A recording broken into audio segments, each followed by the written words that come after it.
امام اعظم امام ابو حنیفہ رمضان میں 61 قرآن پاک پڑھتے تھے. کنے 60 تھے ایک.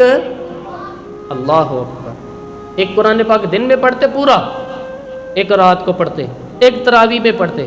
آپ فرماتے ہیں میں نے چھوڑ دی ہیں سارے وظیفے, میں صرف رسول اللہ کا قرآن پڑھتا ہوں. رمضان سارا قرآن پاک, سارا رمضان.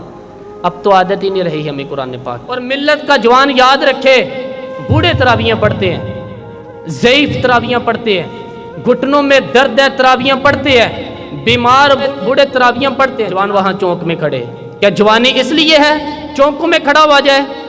کیا جوانی اس لیے ہے کہ سعودی عرب جانے کے لیے تجھے پاسپورٹ بنانا ہو تو 2.5 گھنٹے کھڑا رہے, شناختی کارڈ کے دفتر تو کھڑا رہے, پروٹیکٹر کے لیے کھڑا رہے, کافروں کے سامنے کاسا لوسی کرنے کے لیے تو کھڑا رہے, تو نوکری پہ جائے تو ساری رات کھڑا رہے؟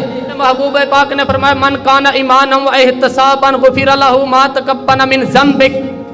فرمایا جو رمضان المبارک میں اللہ کی رضا کے لیے گناہوں کی معافی کے ارادے سے قیام کرے گا, راتوں کو عبادت کرے گا, اللہ اس کے پچھلے سارے گناہ معاف فرما دے گا. نوجوان ارادہ کریں, پروگرام بنائیں کہ انشاءاللہ تعالی قرآن پڑھنا بھی ہے, قرآن پڑھوانا بھی ہے.